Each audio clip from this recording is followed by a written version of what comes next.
Assalamualaikum dan salam sejahtera.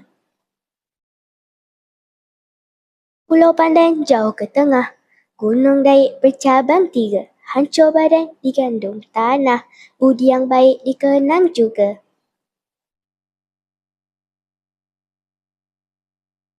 Hai kawan-kawan, nama saya Nurul Aisyah Akilah binti Muhammad Rizan dari tahun 5 Al-Kazini.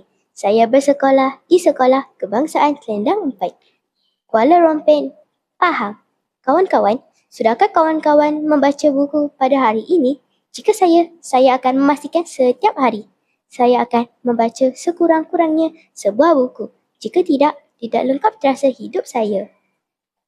Kawan-kawan sekalian, izinkan saya memperkenalkan bahan bacaan pilihan saya pada hari ini. Saya ingin menyampaikan bicara buku yang bertajuk Akibat Malas, hasil karya S. Pavitra terbitan Mega Publication dalam siri bacaan Muhibah.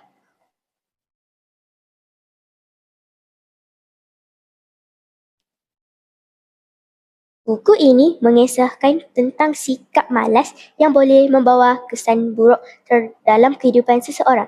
Cerita ini berfokus kepada seorang murid yang bernama Helmi yang sering mengabaikan tanggungjawabnya. Dia lebih gemar bermain dan bertangguh dalam menyiapkan kerja sekolah. Pada awalnya, dia berasa seronok dengan sikapnya itu. Namun lama-kelamaan, dia mula menghadapi pelbagai masalah seperti ketinggalan dalam pelajaran, dimarahi guru dan hilang kepercayaan daripada rakan-rakan.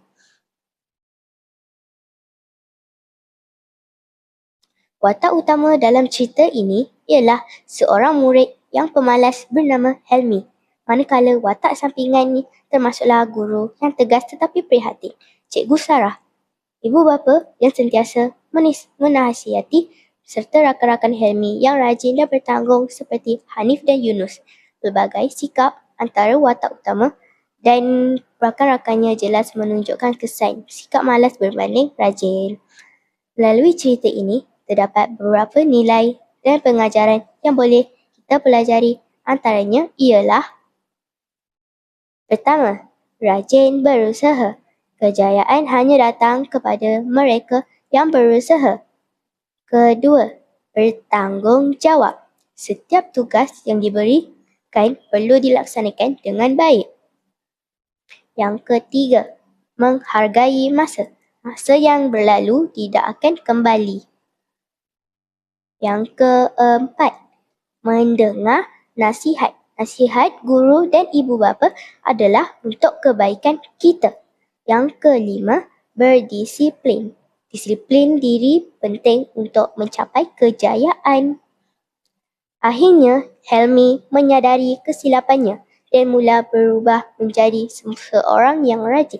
Dia berusaha memperbaiki diri dan akhirnya berjaya dalam pelajaran. Hal ini menunjukkan bahawa perubahan ke arah kebaikan sentiasa mungkin jika kita mempunyai kesedaran dan keazaman.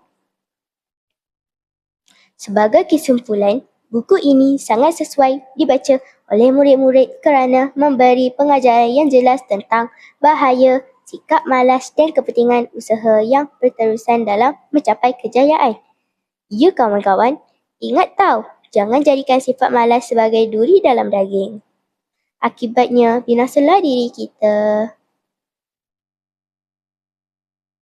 Kalau ada sumur di ladang, boleh kita menumpang mandi. Kalau ada umur yang panjang, boleh kita berjumpa lagi. Sekian, terima kasih.